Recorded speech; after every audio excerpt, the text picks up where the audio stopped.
vaya a llegar aquí. Que Dios nos guarde y nos ayude. Voy a tratar de ser lo más breve que pueda, porque realmente son 7 sermones en uno. Las 7 palabras, ¿sí? No voy a leerles todos los versos de cada palabra, sino uno por uno en la manera que vamos llegando, ¿sí? Entonces hablamos de las últimas palabras del Señor Jesucristo para el hombre, para el mundo. Nuestro Señor habló 7 veces desde la cruz. Esto es lo que se conoce como las 7 palabras.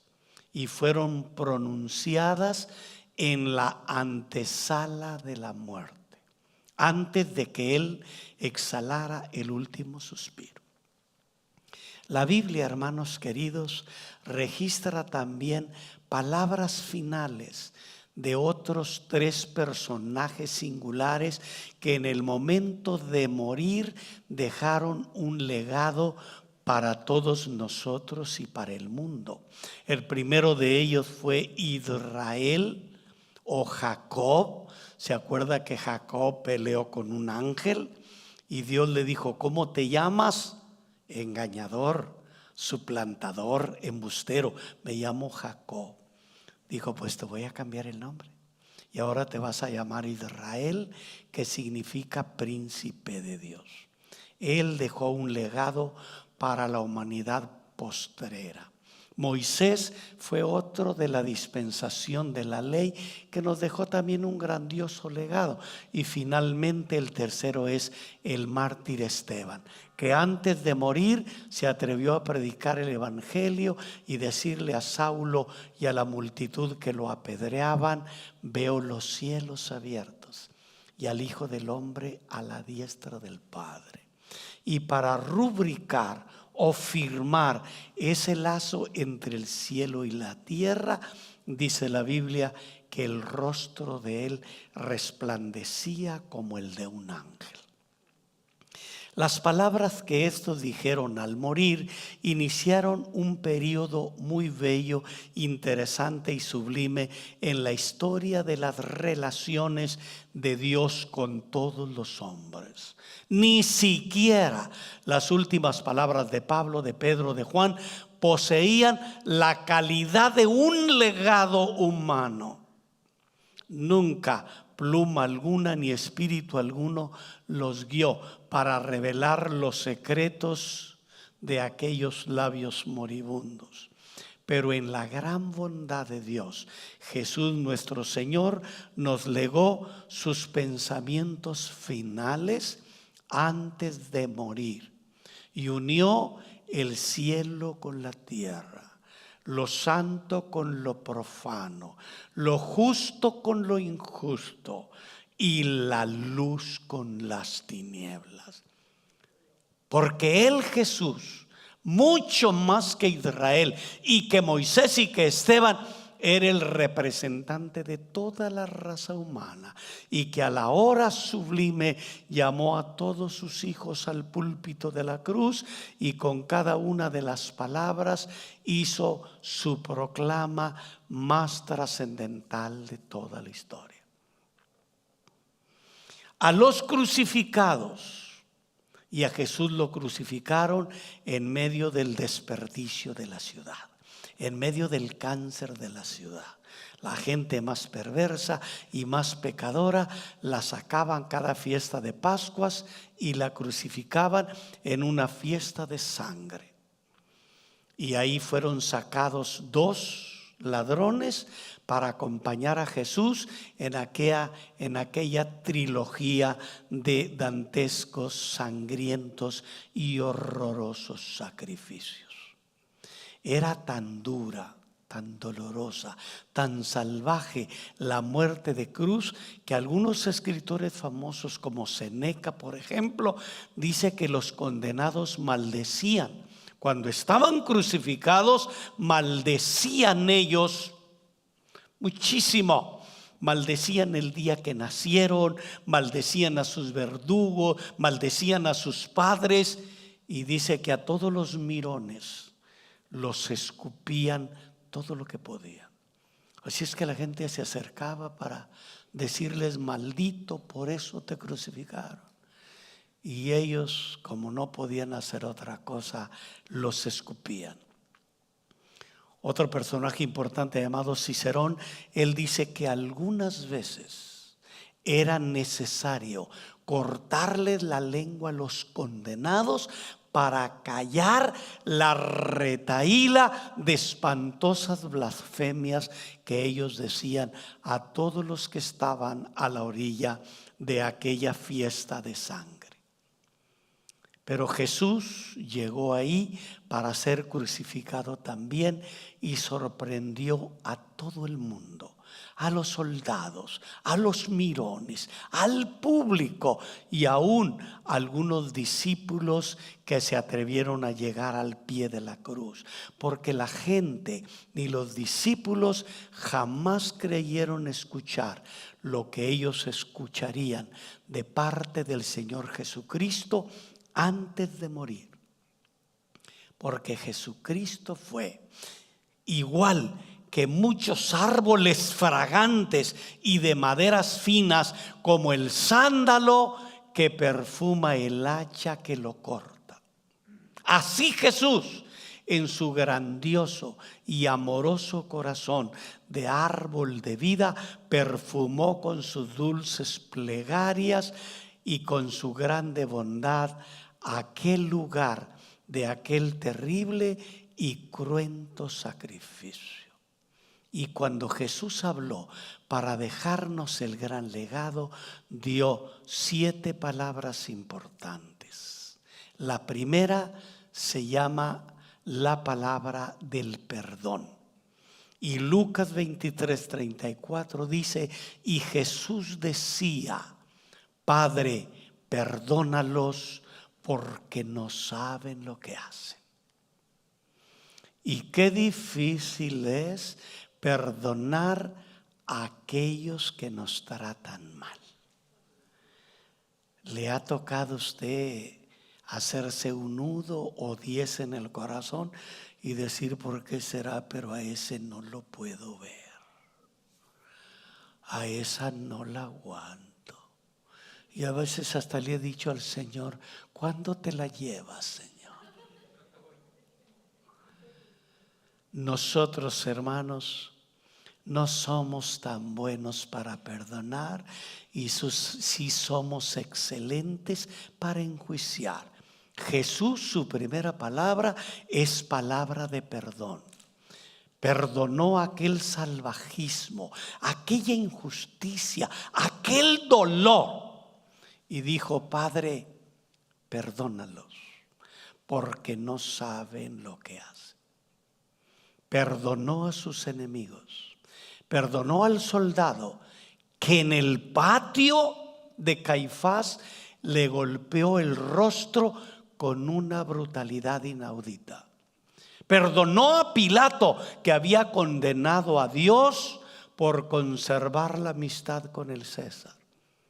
Perdonaba a Herodes, que había disfrazado la sabiduría divina con ropas de un rey de burla. Se había quitado su túnica escarlata, se le había puesto sobre Jesús tapándole el rostro y la cara, y la gente llegaba y le golpeaba brutalmente. Luego le quitaron la capa imperial y le decían, adivínanos, ¿quién te pegó? Y Jesús dice, perdónalos. A los soldados que lo estaban balanceando, siendo el Rey de Reyes, lo balanceaban en un madero entre el cielo y la tierra. A los hombres que con su saña del infierno habían clavado en una cruz las manos que formaron el mundo. Señor, ¿por qué los perdonas? ¿Perdonarlos por qué? Y Jesús responde lo que a lo mejor nosotros nunca haríamos. Perdónalos porque no saben lo que hacen. Perdónalos por su ignorancia, porque si supieran lo que hacían y continuaran haciéndolo, no tendrían esperanza. Perdónalos por este crimen de condenar a muerte a la vida. Perdónalos por la perversión de la justicia, por el hecho de soltar a Barrabás, uno de los más crueles ladrones, y ponerme a mí en su lugar. Ellos no sabían, pero si supieran que la sangre derramada allí en la cruz de Jesús podía redimirlos del pecado. Si lo supieran y con todo y eso crucificaran a Jesús, jamás se salvarían. Aquella misma sangre que podía redimirlos sería su condenación. Pero solamente, hermanos, la ignorancia de su horrible pecado podía darles la oportunidad de salvación. Por eso esta primera declaración de perdón dice: Padre, perdónalos porque no saben lo que están haciendo. No es la sabiduría la que salva a los hombres, es la ignorancia. La sabiduría los pierde. Sé mucho. La ignorancia, el evangelio es para los ignorantes, los neófitos, los iluses, los engreídos, aquellos que no tienen una letra de sabiduría. Pero créame, la sabiduría no es la que salva a la gente, sino la ignorancia. Decir: Señor, perdóname si te he ofendido, si pequé contra ti. Cristo es la perfecta ignorancia, perdonando la perfecta inocencia, perdonando la inmensa ignorancia. La segunda palabra es: hoy estarás conmigo en el paraíso. Está en Lucas 23:43. Dice la Biblia: y dijo a Jesús: acuérdate de mí cuando vengas en tu reino. Y Jesús le dijo: de cierto te digo que hoy estarás conmigo en el paraíso. El juicio final estaba ahí, prefigurado en el Calvario. El juez se hallaba en medio de dos ladrones, y a ambos lados del juez la división en que toda la humanidad algún día será separada: los salvos y los condenados, las ovejas y los cabritos, los buenos y los malos, los pecadores y los santos, las tinieblas y la luz.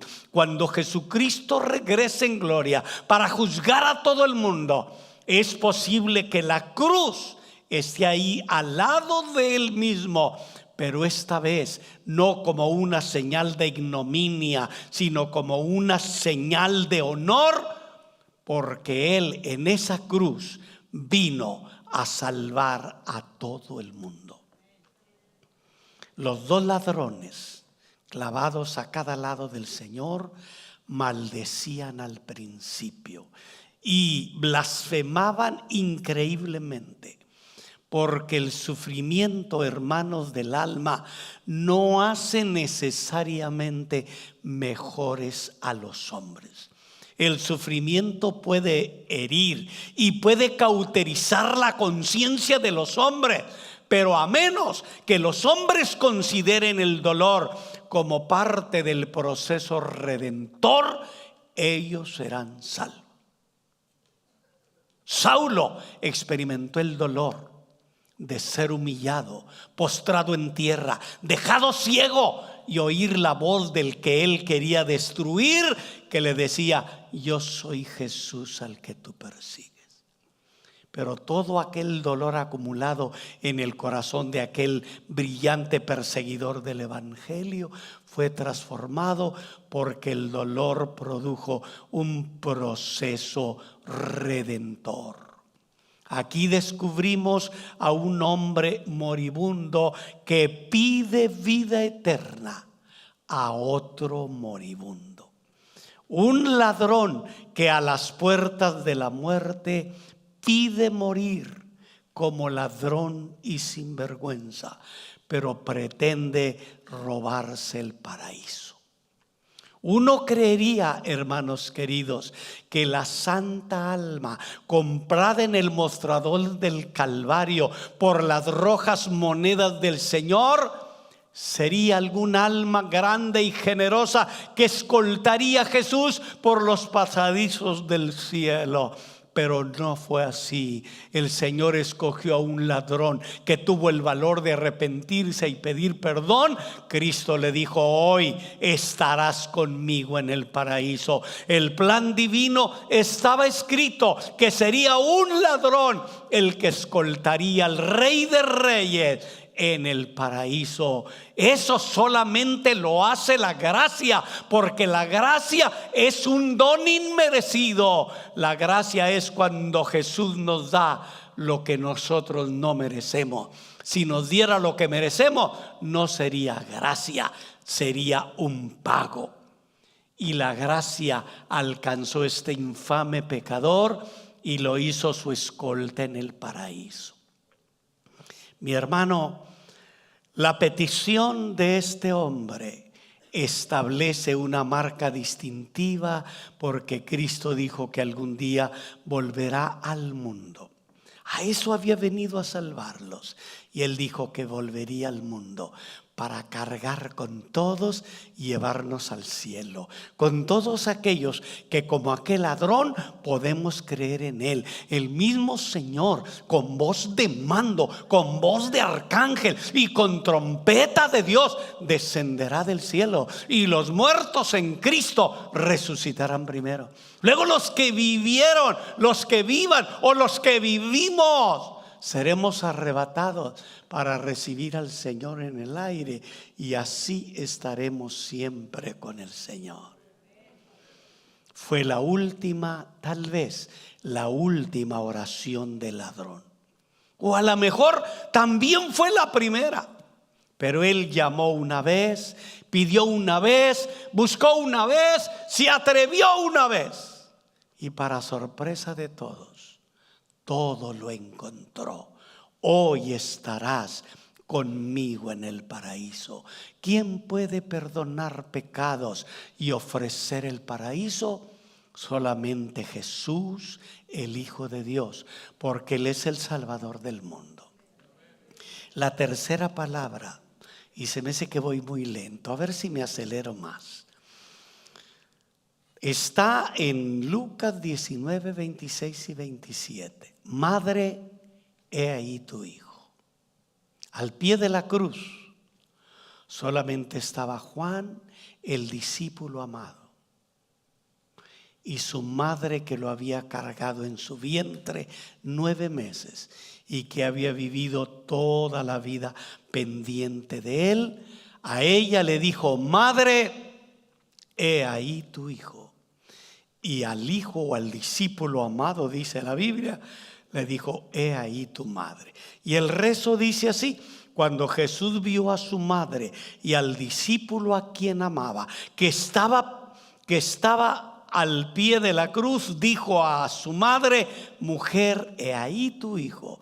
Y después dijo al discípulo: he ahí tu madre. Juan 19, 26 y 27.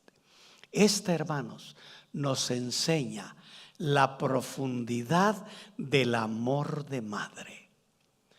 No hay a lo mejor un amor más grande que el amor de madre. Aunque usted le diga: no te sacrifiques, no vaya, no salgas, es muy tarde, ya no le llame, por favor. No importa lo que usted le diga. Le va a hablar al hijo, va a buscar al hijo, va a llamar al hijo, va a tratar de conectarlo a él o a ella. Esa es la profundidad del amor de madre. Por eso alguna vez los poetas que escriben sobre las madres decían: si tienes una madre todavía, da gracias al Señor que te ama tanto, porque no todo mortal contar podría dicha tan grande ni placer tan santo. Ahí estaba el amor de madre, que nunca está exento de sufrimiento, desde el parto hasta la tumba. Algo le habría de costar a María ser el vaso escogido para guardar el inmaculado Cordero de Dios en su seno. Siempre la multiplicación de los afectos también significa la multiplicación de los dolores. Entre más quiere usted, más le duele.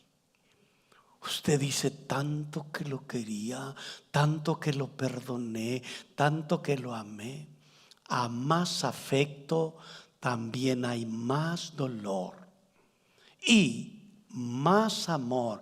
La amargura de la maldición de Eva, que la mujer con dolor daría a luz sus hijos, se cumplía ahora. Y no porque su vientre se abriera, sino porque su corazón estaba siendo traspasado por el dolor más grande. Ver a su hijo atado a un tosco madero, sufriendo aquellos 39 latigazos, aparte la golpiza que le había dado Pilato, creyendo que de esa manera libraba a Jesús de la muerte, y luego todo el camino del Vía Crucis, aquella cruz que finalmente no pudo cargar y se cayó con ella, y Simón de Cirene, que venía a ver aquel espectáculo dantesco. Se cree que en aquel tiempo se juntaban por lo menos 2 millones de judíos para las fiestas de la Pascua allí en Jerusalén. Se imagina cómo se remolinaba la gente, y aquel hombre Simón de Cirene, que venía a ver el espectáculo, se le acercó un soldado aborrecido y le dijo: ¡hey, tú! Ayuda a este hombre y cárgale la cruz. La Biblia no dice que Simón haya protestado algo. Nomás dice que le ayudó a cargar la cruz. En esta palabra, Cristo muestra la gran compasión y la ternura de su corazón en medio de las fronteras de la muerte. ¿Cómo puede en su dolor inmenso? ¿Cómo puede con su dolor inmenso dejar de pensar en otros? Se supone que cuando usted sufre más, usted está concentrado en sus dolores. Pero Jesús estaba pensando en el sufrimiento de los demás. ¿Cómo puede desprenderse de sus penas y cargarlas de otros? Por eso, en un gesto de hermosísimo amor filial, pone sus ojos al pie de la cruz, contempla la profunda herida en el corazón de su madre, y al ver morir el fruto de sus entrañas, él, con unas poderosas palabras y casi moribundas, le dice: mujer, he ahí tu hijo. Yo ya no estoy, pero ahí está Juan. No te veré, pero Juan te verá. No te atenderé, pero te atenderé, Juan. Y al discípulo le dice: he ahí tu madre. Y esta versión termina diciendo que desde aquella hora el discípulo Juan agarró a la madre de Jesús, María, y desde entonces la llevó a vivir en su casa para cumplir los deseos, los anhelos del corazón moribundo de Jesús, cuando se le entregó para que la viera como si fuera su madre. La cuarta palabra, así reza: es Dios mío, porque me has desamparado. Mateo 27:46. Dice: cerca de la hora novena. La hora novena eran las 12 del mediodía. Dice la Biblia: cerca de la hora novena, Jesús clamó: Elí, Elí, lama sabactani. Esto es: Dios mío, ¿por qué me has desamparado? Ahora vea esto: desde las 12 del mediodía hasta las 3 de la tarde, una misteriosa oscuridad se abatió sobre la tierra. ¿Qué tanto abarcó? aquellas tinieblas sería solo sobre Jerusalén o sobre todo el territorio de Israel o sobre algún otro país vecino, no sabemos, pero el área de Jerusalén fue cautivada por unas tinieblas sorpresivas al mediodía, una oscuridad que se abatió sobre la tierra, porque la naturaleza, en armonía con su creador, se negaba a derramar su luz sobre aquel lugar, el Calvario, de aquel contradictorio e inmenso sacrificio. La humanidad, por haber condenado a la luz del mundo, perdía ahora el símbolo cósmico de aquella luz. En Belén, cuando Jesús nació, a medianoche los cielos se llenaron súbitamente de luz y ángeles cantaron gloria a Dios en las alturas. Pero en el Calvario ahora, al mediodía, cuando la ignominia y el dolor de la crucifixión se había ejecutado y estaba en su cenit, los cielos se vieron privados de aquella luz cósmica. Nuestro Señor entraba aquí en la segunda fase de su sufrimiento. La primera fase era el sufrimiento físico. Este era el sufrimiento espiritual, cuando Él tomaba los pecados de toda la humanidad, y se incluyen los suyos y también los míos. Y no diga es que yo todavía no nacía. El apóstol Pablo dice categóricamente que el Señor Jesucristo nos escogió desde antes de la fundación del mundo para que fuésemos para alabanza de su gloria. Y ahí nuestros pecados estaban siendo llevados en la cruz del Calvario. El horror de ser clavado en la cruz fue seguido por 3 horas en que estuvo suspendido entre las 12 y las 3 de la tarde en aquella cruz. Su sangre divina y redentora se había coagulado allí donde no podía correr libremente, y la fiebre consumía todo su cuerpo. Las espinas que habían sido una maldición para la tierra ahora estaban cubiertas por su sangre derramada como maldición por el pecado. Un silencio misterioso que resultaría normal a medianoche se hacía ahora espantoso con aquellas tinieblas del mediodía. Ahora el sufrimiento pasaba del cuerpo a la mente y a el alma. Así es que con una grande voz, sacando fuerzas de debilidad, Jesús dijo: Dios mío, Dios mío. Y mucho más fuerte que lo que yo pudiera hablar, que lo oyeran los soldados, los verdugos, la gente, el gentío que estaba ahí ante aquel espectáculo brutal. Dios mío, ¿por qué me has desamparado? Durante esta parte de la crucifixión, nuestro Señor, recitando el Salmo 22 del versículo 1 al 19, que Él sabía que perfectamente se referían a Él, escrito hacía 1000 años. Dice: me dieron a comer vinagre, repartieron entre mí sus vestiduras, toros de Basán me han rugido y me han perseguido. El rasgo principal del sufrimiento de nuestro Señor Jesucristo, que revela la profecía del Salmo 22, es su desolación. Léalo en casa despacito. Yo lo tengo escrito, pero como para leerlo voy a hacer más largo el sermón. Pero lea usted Salmo 22 del 1 al 19 y va a encontrar que categóricamente todas las cosas se cumplieron al pie de la letra. En otro salmo habla hasta de Judas y dice que el calcañar de uno de los que lo amaban se estrelló sobre él para herirlo, y habla acerca de Judas.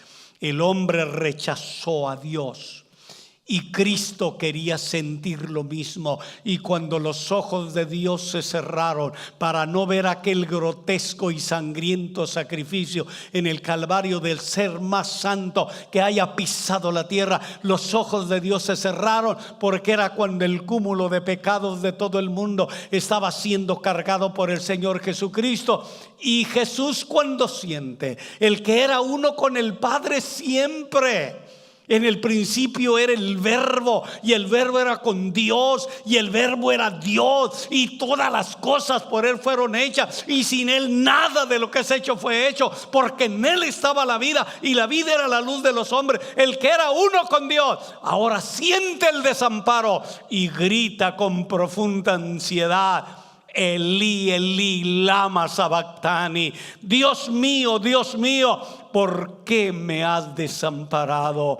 El hombre se apartó de Dios, y él, unido ahora a la personalidad humana, experimentaba aquella horrible separación como si él tuviera la culpa.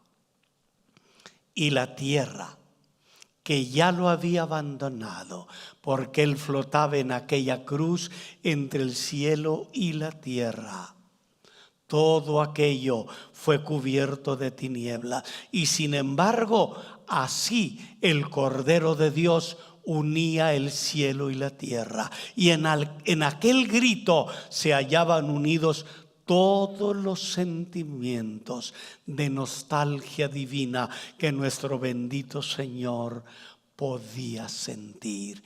Elí, Elí, lama sabactani. Dios mío, ¿por qué me has desamparado? La quinta palabra, sed tengo. Capítulo 19 de San Juan, verso 28.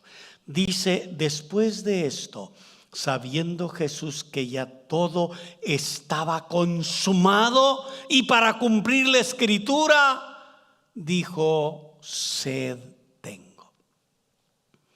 En este discurso o declaraciones de las 7 palabras de la cruz, viene ahora un punto que parece indicar que nuestro Señor habla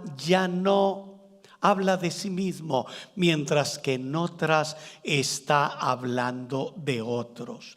Y es verdad que la pérdida de la sangre debido a las heridas y el sufrimiento le causaba horribles dolores. La extremada tensión de los brazos, colgado ya. ¿A qué hora lo crucificaron? A las 10, a las 9, a las 11, aquellas horas que está crucificado ahí. La extremada tensión de los brazos, los músculos distendidos por la posición de la cruz, las llagas expuestas al aire, el dolor de cabeza producido por las espinas, la tumefacción de sus venas sangrantes, la creciente inflamación, y todo aquello debe de haber producido una terrible sed en él, que algunos soldados interpretaron mal. Él gritó: sed tengo. Y es muy posible que sí tenía sed física por todos los antecedentes que yo le estoy mencionando. Pero él hablaba de una sed superior. Ellos, dice la Biblia, que cuando oyeron los soldados aquel gemido, agarraron una esponja y con una vara enorme la mojaron en vinagre, en algún brebaje extraño que le daban a los moribundos para ayudarles un poquito a mitigar el dolor, y se lo acercaron a Jesús, y dice la Biblia que Jesús no lo quiso tomar. Él quería beber la copa hasta el final, la copa del dolor, del sufrimiento y del precio por el pecado del mundo y de nosotros. Quería beberlo completamente. Y dijo: sed tengo. Y no es extraño que bajo aquellas circunstancias tuviera sed. Lo extraño es que Él lo dijera. El que había puesto los astros en su órbita, las estrellas en el espacio, el que puso fronteras y límites a los mares y les dijo: tú vas a llegar hasta aquí, hasta Galveston. El que hizo todos los ríos, las fuentes y los mares, el que dijo a la samaritana: el que bebiere del agua que yo le daré no tendrá sed jamás, y será en él una fuente que salte para vida eterna. Ahora deja escapar de sus labios la más breve de las 7 palabras. Solamente dice 2: sed tengo. Porque Él no solo quería una poquita de agua para su cuerpo, también su grito pretendía viajar por todos los rincones del universo hasta encontrar un eco de piedad, corazones en quienes reproducir su sed de amor, de justicia, de compasión, de bondad, de misericordia. ¡Qué grito! El grito de Jesús en su corazón y su conciencia desear la sed de buenas obras de todos nosotros. Los que hablaban junto a la cruz conocían las profecías del Antiguo Testamento y recibían así otra prueba del Mesías sufriente. En su 4ª etapa expresaba los sufrimientos del alma: Elí, Elí, lama sabactani. En esta, los sufrimientos del cuerpo. En esta 5ª palabra, Él grita: sed tengo. Quiere misericordia y paz de nosotros para el mundo. La 6ª palabra está en Juan 19:30. Ya mire que casi estoy terminando, ¿verdad? Además, mañana es sábado y no tenemos día de campo porque ha llovido mucho, aunque el que quiera puede ir al parque también, ¿verdad? Pero pues está muy incierto para ir. La 6ª palabra es: consumado es. 19:30. Algunos le llaman el sello de nuestra salvación.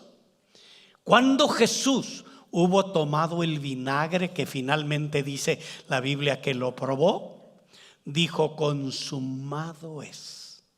Y habiendo inclinado la cabeza, entregó el Espíritu.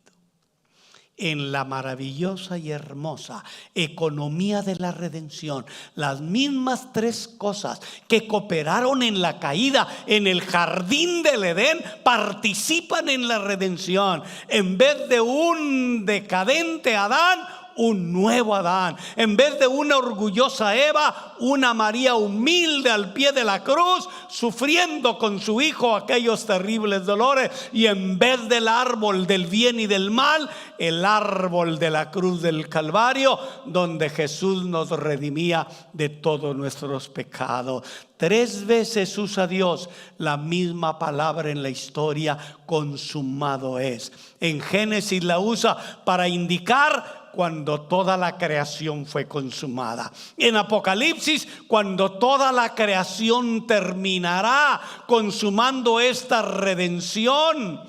Cuando habrá cielos nuevos y tierra nueva en los cuales mora la justicia, Él no podía dejar inconclusa, sin terminar, aquella majestuosa obra de redención. Y es por eso que el constructor de la humanidad estaba poniendo el último ladrillo de la redención, el arquitecto estampando la firma en aquellos planos de salvación, el gran pintor de la salvación con la última pincelada en el lienzo de la redención. El Cristo de Dios terminaría la redención de la humanidad iniciada en la eternidad pasada, terminándola entonces, porque solo Él es el camino, la verdad y la vida, y nadie va al Padre si no es por Él. ¿Cree que merece un aplauso el Rey? Déselo, por favor. Y termino con la última palabra.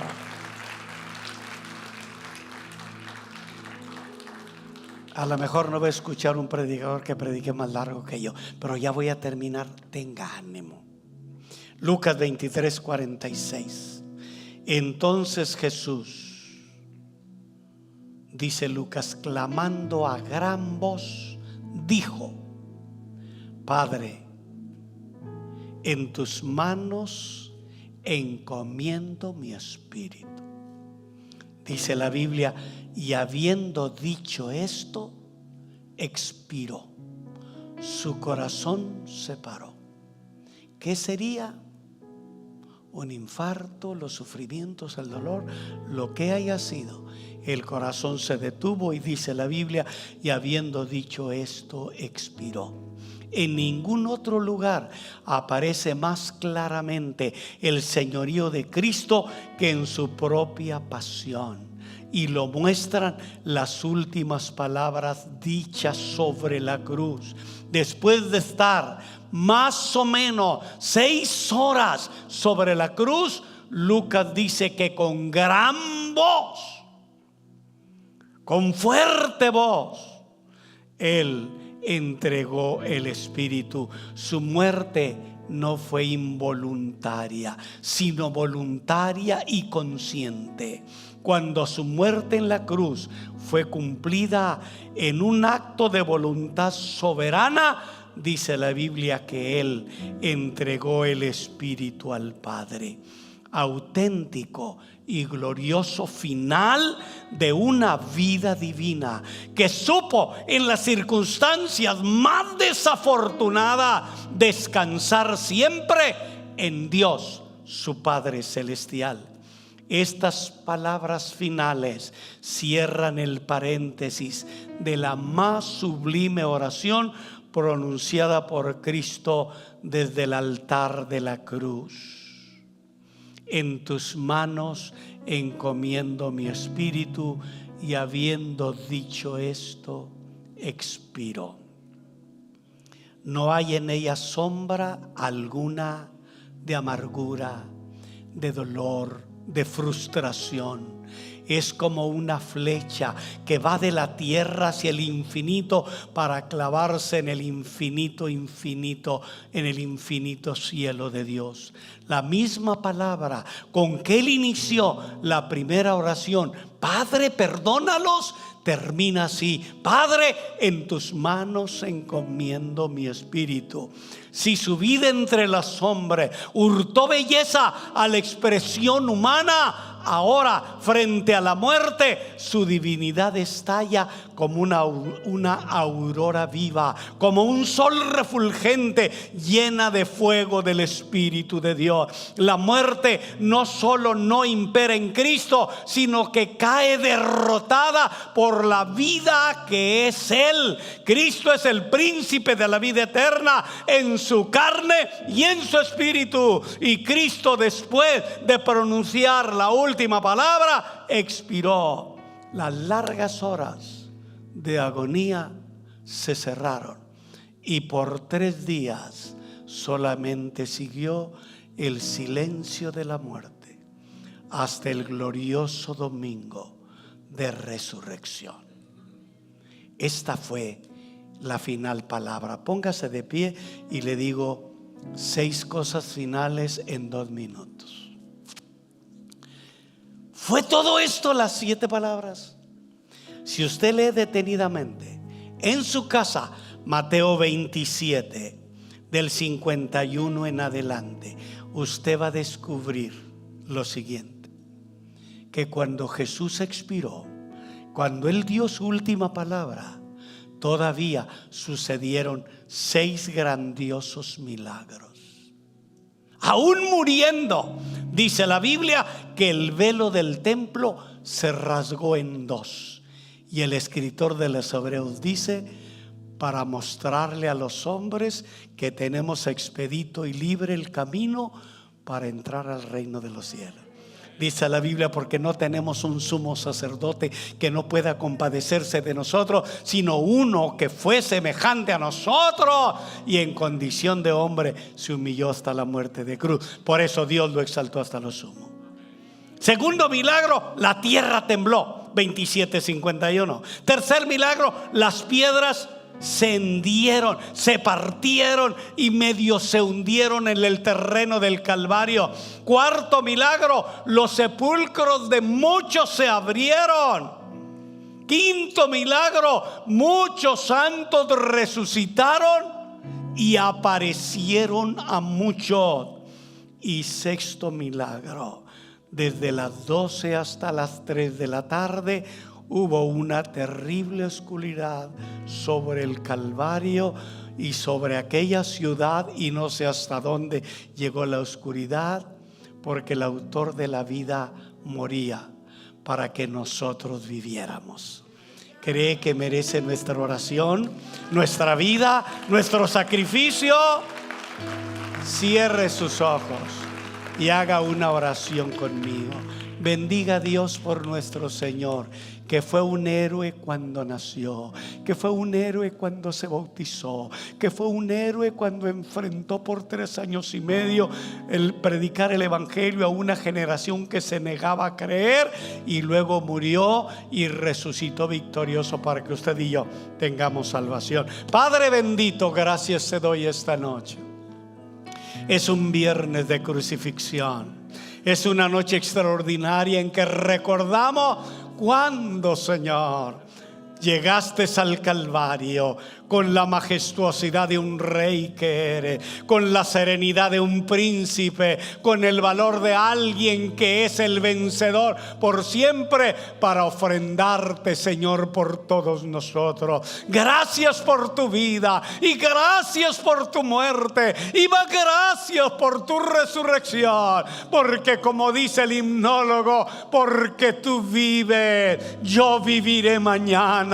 Porque tú vives, ya no hay temor, porque yo sé que el futuro está en tus manos, y vivir la vida en ti vale la pena vivir. Padre celestial, gracias esta noche por la alegría de bendecir tu nombre y de hablar de aquellas glorias del Calvario. 7 palabras, un gran legado para todos nosotros, para el mundo y para la cristiandad, Señor. Que haya muchos que en esta Semana Santa busquen el refugio al pie de tu cruz y vean como tú les dices: hoy estarás conmigo en el paraíso. Que tu gracia divina bendiga todo este lindo pueblo que hoy vino